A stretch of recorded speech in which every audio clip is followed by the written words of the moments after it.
Hi there, Megan Thompson here with Megan Thompson Coaching, and we are going to cover the experience you might be having with your sensitive child or a teen who is holding it all in at school. It maybe even be considered a perfect angel, and then blowing up or imploding at home. So make sure that you stick around to today's show. If you are wondering whether or not you have a major issue on your hands, if your child can, quote unquote, perform well at school.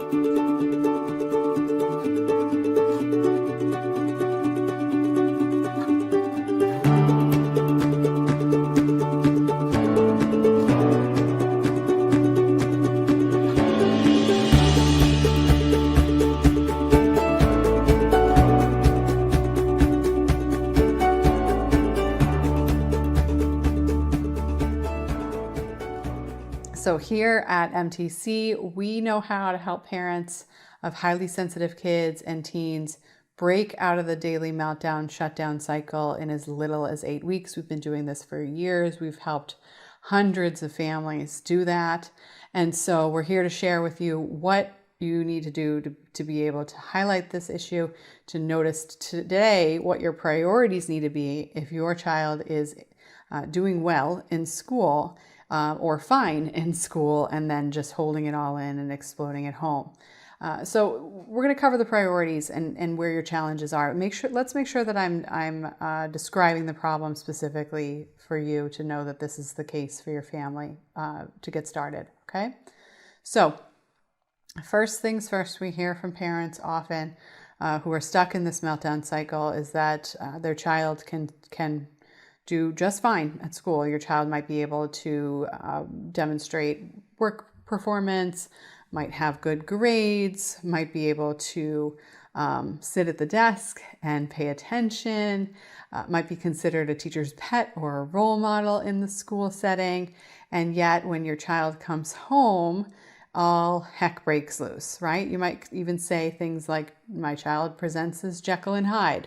The teachers who are teaching my child would be incredibly surprised if I described to them the emotional challenges we're having at school. And we see this for parents of sensitive kids ages 4 and up. Okay, so let's make sure that we're clear here. This has nothing to do with your child's age. This is a symptom of the meltdown cycle, no matter what age your child is at. So if your child is having daily meltdowns and they are 4 or older, then this is a significant problem. It is not developmentally appropriate for children over the age of 4 to be having meltdowns at all. And then it is not developmentally appropriate for highly sensitive kids or non-sensitive kids to be having daily meltdowns, right? So even under the age of 4, your child should be able to feel emotionally regulated and calm to the point where a daily meltdown, they're still feeling very much out of control.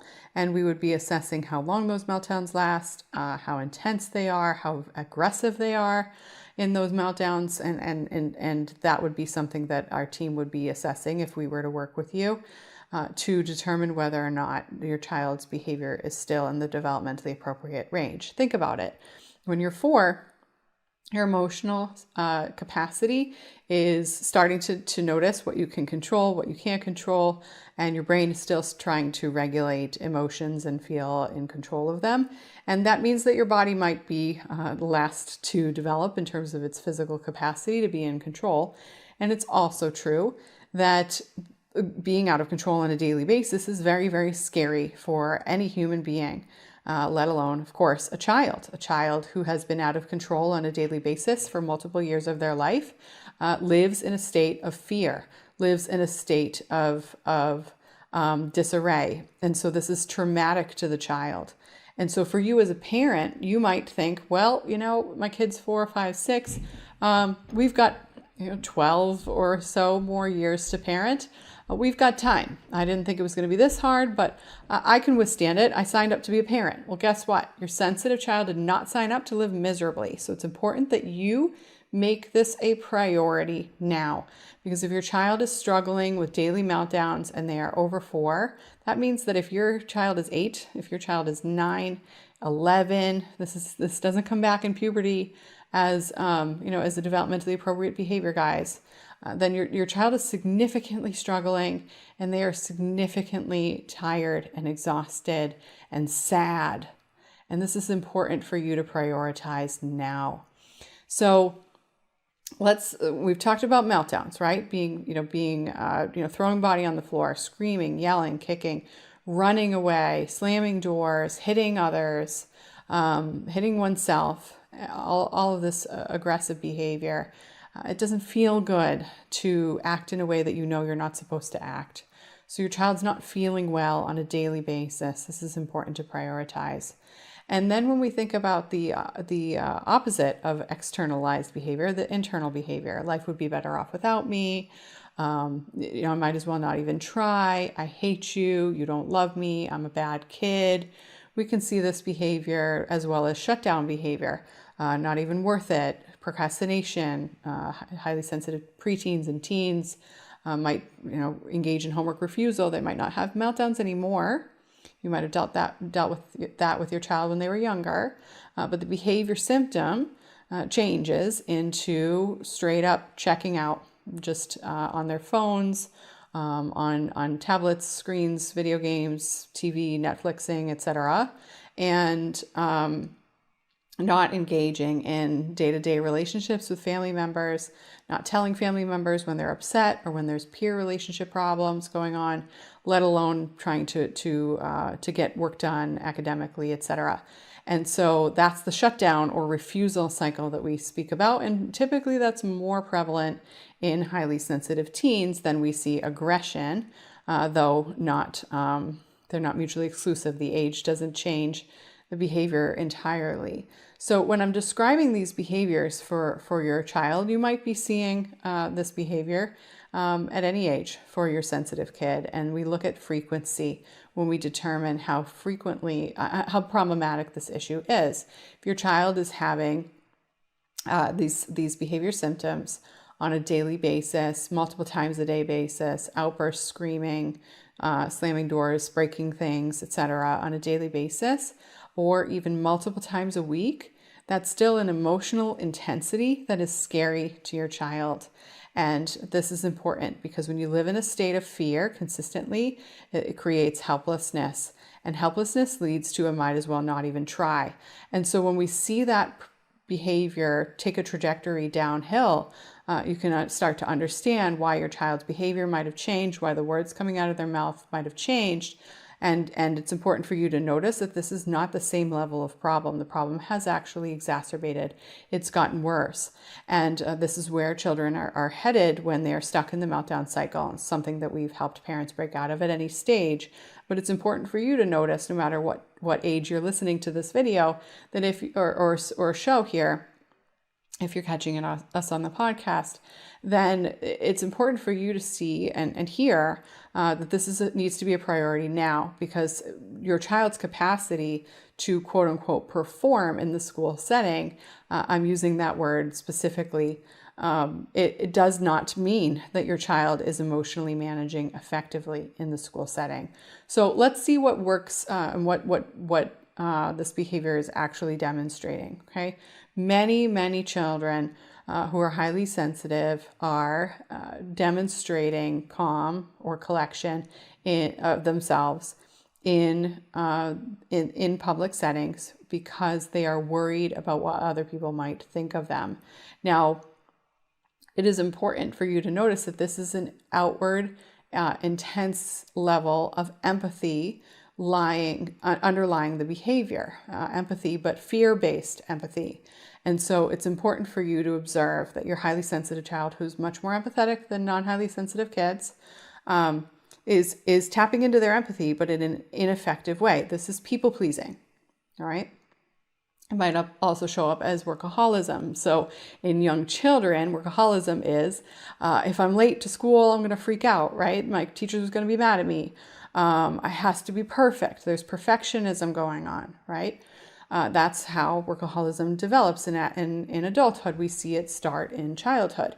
And so when we see this pattern begin Children who engage in people-pleasing behaviors in young childhood can be much more susceptible to bullying, much more susceptible to be taken advantage of by their peers. And so this is something to pay attention to. If your child is giving away toys to make other kids happy, if they are choosing not to stand up for themselves or play certain games. If you see your child tends to be more of a follower, when at home they tend to be more of a leader, or you might even think that they are more of a dictator with their siblings, then there's a pretty clear disconnect and an imbalance of your child's personality traits. And that's why they end up going to extremes.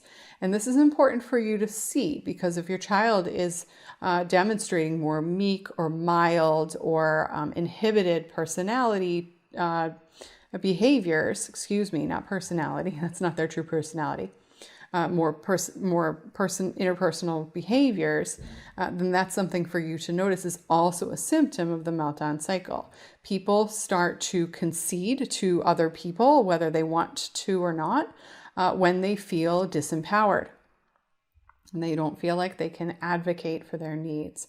And so if your child is worried about getting in trouble by the teacher, even if the teacher is, emotionally intelligent and tries to support the school setting in any kind of way, then we have an issue on our hands where your child isn't making pro-social decisions. They're not trying to make decisions to collaborate effectively with the social environment. What they're trying to do is escape a false sense of punishment. And that in and of itself means that your child is leading their life from fear. So when we see this experience, you might think, well, Megan, it's healthy for my kid to be afraid of authority. And I have to tell you that actually is not true. Right? What helps breed a healthy adult? A healthy adult needs to be able to understand the difference between leadership and authority. Leadership helps somebody grow and strengthen their strengths. Authority is a top-down approach to my way or the highway. And so when your child is following in lockstep whatever the person in charge is saying because of fear of getting in trouble, your child is not actually feeling supported in their individual needs, and they're not feeling supported in their capacity to grow. So what happens? They stunt their growth. They stop reaching out, they stop advocating for their needs, they stop getting creative in solving their problems, and instead they only solve their problems based on the and the most conflict avoidant way. And that means that they likely won't compromise. They will likely instead give in. And that's not a skill you want your kid to grow into, right?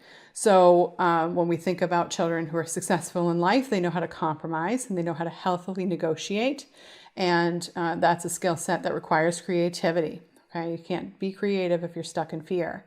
And the emotional experience that a child is having is not contingent upon the environment. We see highly sensitive kids who have very supportive teachers, very supportive coaches, etc., who are frozen in these experiences and then explode at home. And so it's important for you to notice that if your child's school environment is not helpful in that way, that is still not the thing that you should be focusing on changing first, okay? Obviously, advocating in the school setting and speaking about that is something we'll talk about in a different training in terms of when to reach out and when to advocate. But it's not the first method of attack in solving this problem. So the first thing that you need to prioritize is noticing that if your child's holding it all in at school and then exploding at home, that is not skillful behavior. That is fear-based behavior, and your child is living in fear all day long until they leak it out. And so the next thing that you need to be noticing is a myth that we hear so many people, professionals or other parents, say that really just makes me roll my eyes and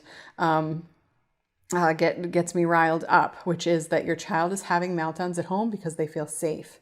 Now, here's the important piece for you to know. If you are parenting in a way that's trying to support your child in healthy emotional expression, you're trying to help your child feel heard and understood, you're trying to set limits that doesn't include threats or punishments, then it's likely that you've created a safe home to the best of your skill set. And so therefore your child should feel safe at home, right? And if your child is having meltdowns, when they are melting down, they do not feel safe.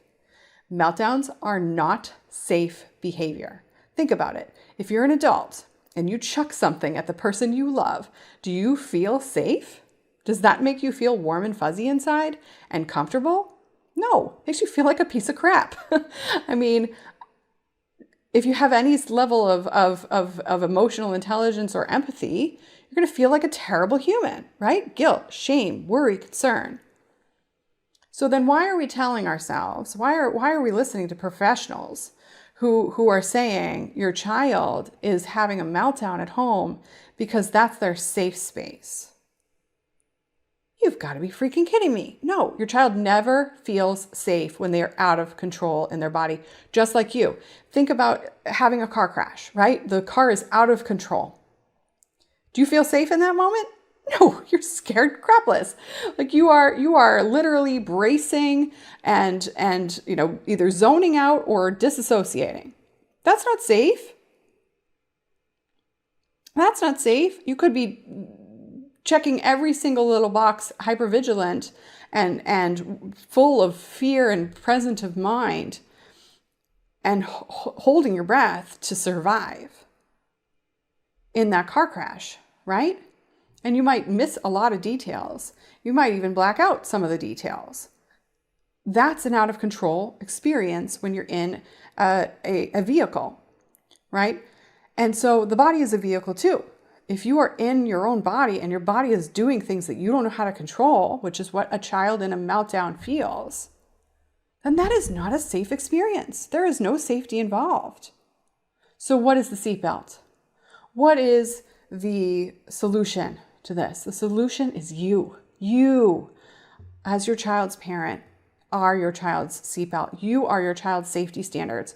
You are now here I go into the auto industry, which is not my expertise. So my husband's not listening to this. He works in the auto industry. But you are the steel, right? You are I think most cars are made out of steel. I should probably stop. You are the metal. You are the safety standards. You are the airbags. You are the vehicle of change for your highly sensitive child. Okay?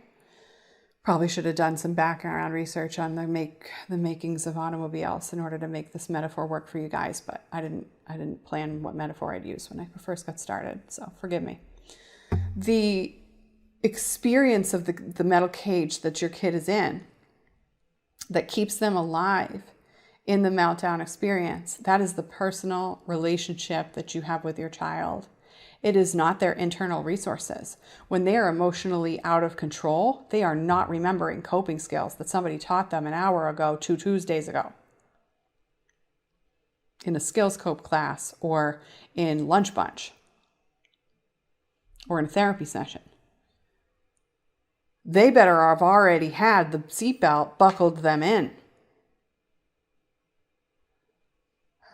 Coping skills taught by an external environment person, teacher, therapist, etc., mentor, whatever, is not an effective seatbelt for your sensitive child, whether they're having meltdowns at school or only at home or in both settings, doesn't matter. Doesn't matter. You are that emotional safety net. You are the seatbelt. You support your child in developing automatic seatbelts, automatic airbags in this experience. And then you teach your child how to drive. Our program for parents of sensitive teens and sensitive teens go in the program together. We call it driver's ed. And there's a reason behind that. You need to be able to drive your own car, right? And so when we think about the emotional experience of parenting a sensitive child all the way through adolescence and into young adulthood, your sensitive child needs to feel emotionally in control. Absolutely. That is absolutely necessary. But the creator of that change is not your kid, because your child is reactive to the environment that they are in.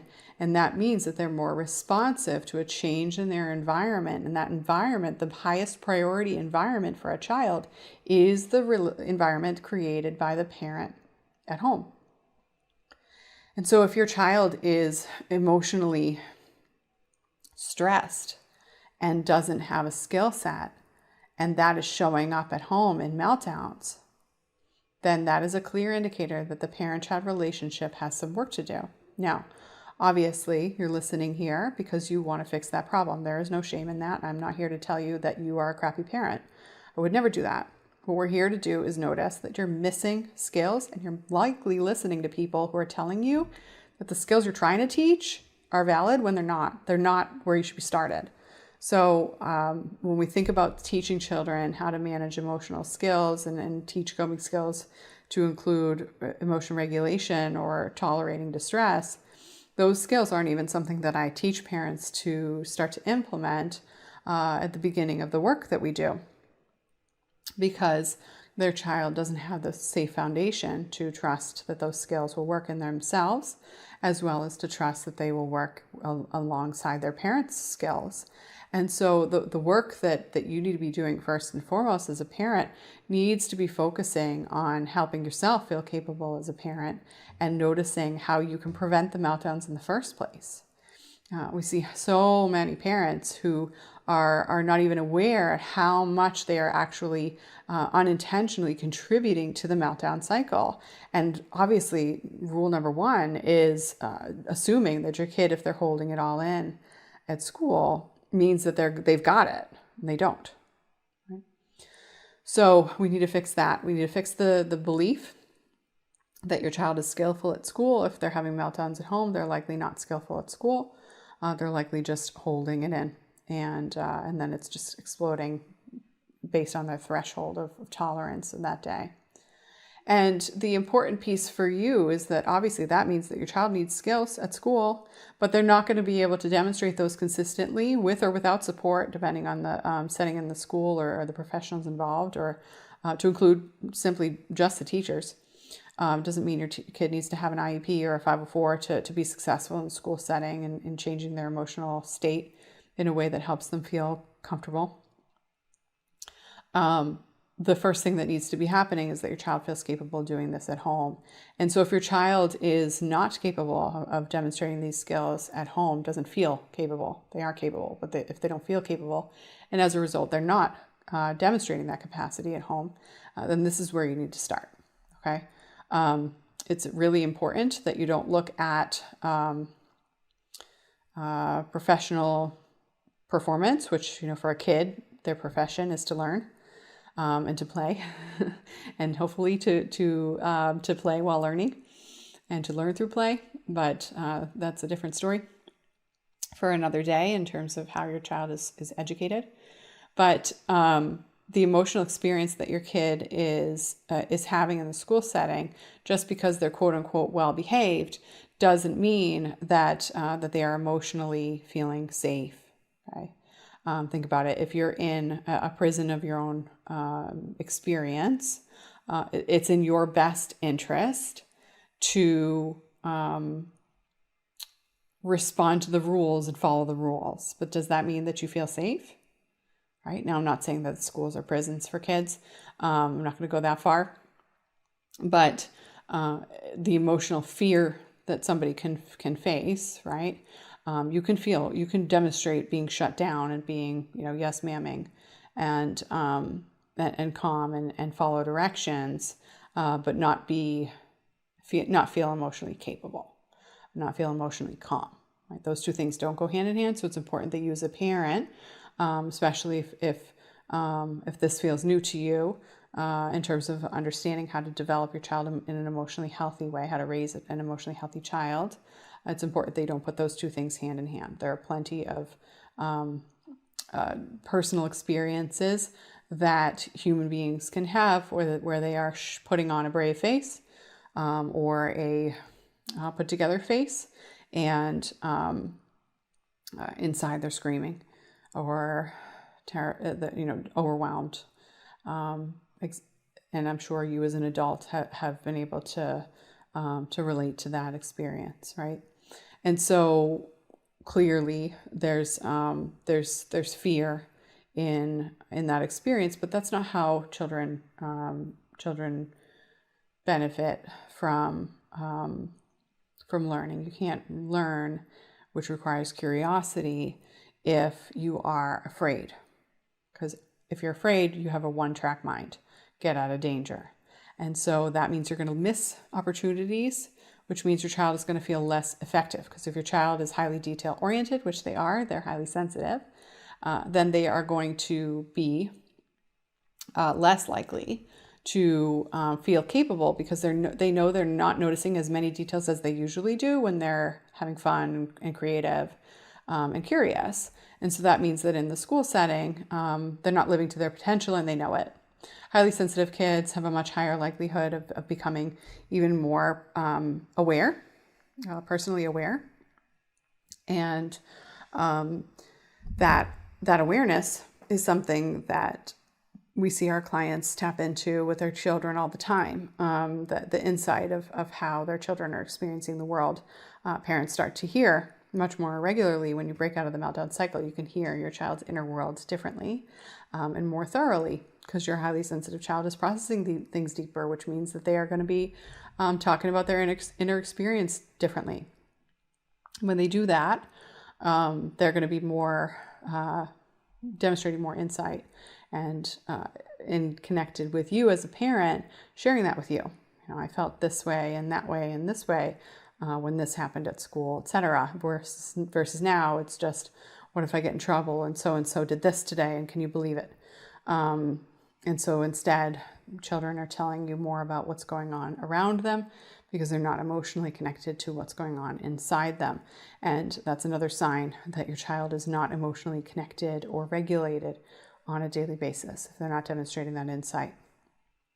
So it's important to notice that your child's not going to grow out of this behavior. It's an ingrained behavior that needs to be calculatingly dismantled. And it's important for you to notice that as a parent, you are the one who supports your child in changing that behavior. For highly sensitive children, the parent-child relationship needs to shift. So in order for your child to develop that skill set. So it's important noticing that priority, that your child is not going to grow out of this. This is a priority now. So the experience of breaking out of it, right? We've observed what needs to be highlighted, and then we talk about what needs to be done. So first and foremost, we already spoke about step number 1, which is observing what your child is capable of. Your child is capable of noticing not only what's around them, but what's inside them in the school setting, and feeling capable of driving their own car. That's true in childhood as well as in adolescence. Noticing where everything is so that they don't feel like a car crash is impending at the end of the day. And then towards the end of the day, being able to use skills that they may or may not have access to in the school setting, because it's a different environment, to manage their own emotional experiences and regulate them and communicate their needs and advocate for their needs with parents, so then parents can help them advocate with teachers if changes need to happen in that relationship. And so all of that's necessary, right? And then we get into how you teach your child. Because if you are the one who's teaching your child, first and foremost, you need to have a bigger vision, right? You have to shift the way that you think, which is assuming that this is okay, this behavior presentation, or that this behavior is something your kid will grow out of. So once you've changed that, which hopefully we made some pretty significant progress on that today, then we need to focus on noticing what's possible, okay? And how do children learn? Children learn through play. Play is their language and toys are their words. And so you need to be able to support your child in a playful way to accept themselves, feel capable of managing their emotions, feel capable of handling their challenges, and feel capable of solving those problems consistently.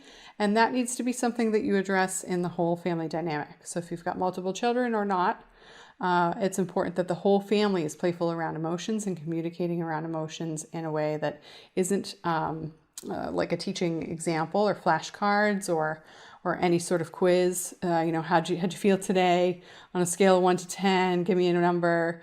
Any sort of experience like that is not going to support your child in feeling inquisitive and in feeling like you understand them. And so that experience needs to be consistent in order for your child to then consistently take feedback from you in a non-shame-based way. So you need to be able to set limits, obviously. The behavior that you're seeing is not safe. So your child needs to feel safe, and they need to feel safe in their own bodies. So you need to support your child in making safer decisions. And it's incredibly difficult to make a decision if you're not emotionally online, right? Just like I just mentioned that with the car crash example. Sensitive kids can have a disconnect in their presence of mind in those experiences. And it's important to notice that means that that's not a time to be teaching your child new skills. They won't be creative and curious in those moments.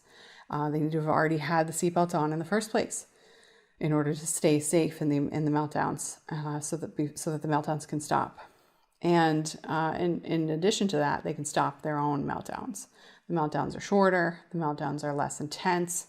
That requires a child's own personal skill set, right? So it's not just about preventing them, because preventing them what might require you to walk on eggshells. If you've been trying to solve this by yourself, you might be holding your breath, trying to make things easy for your kid and basically bubble wrap them through the whole process. And that's not what we teach here at MTC either. We want empowered parents and empowered children.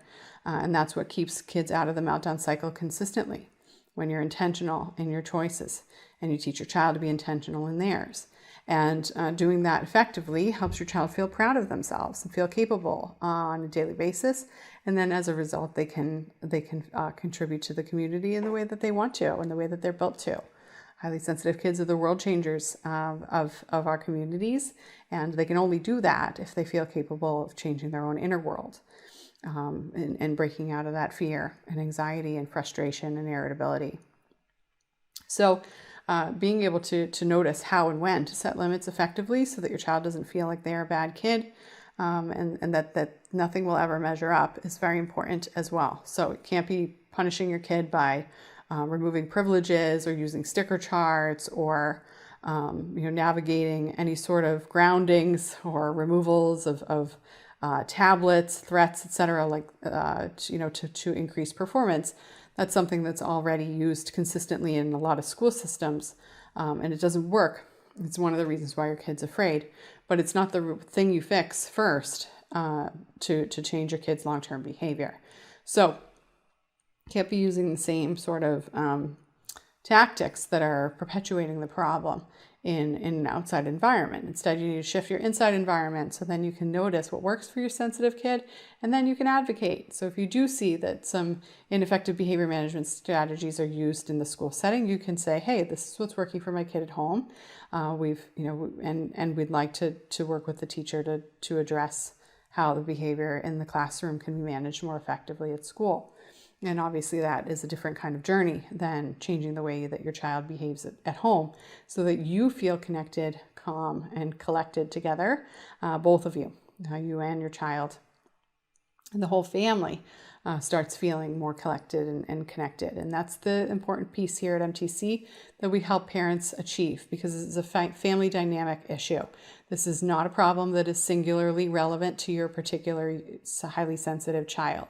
So it's something that you, parents, children, everybody in the whole household is contributing to. So you need to address it from a family-oriented stage. Because let's face it, if your child's having meltdowns and you have multiple children, even if you don't, you're already prioritizing the fires in the home with those meltdowns, right? So let's get you prioritizing the whole family together. Rather than thinking that you've got one broken child. Your child's not broken.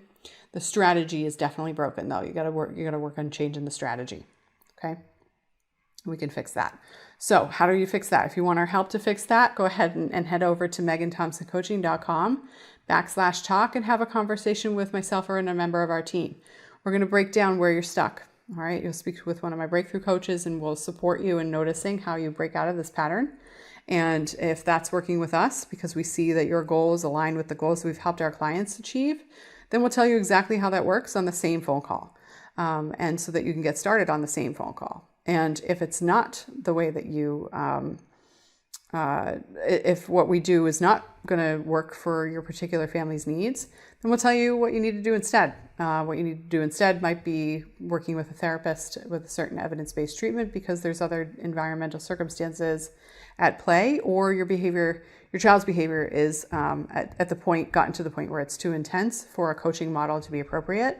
Those might be one or two of the same similar reasons that we notice that kids are often not a fit for what we do, and the families are not a fit for what we do.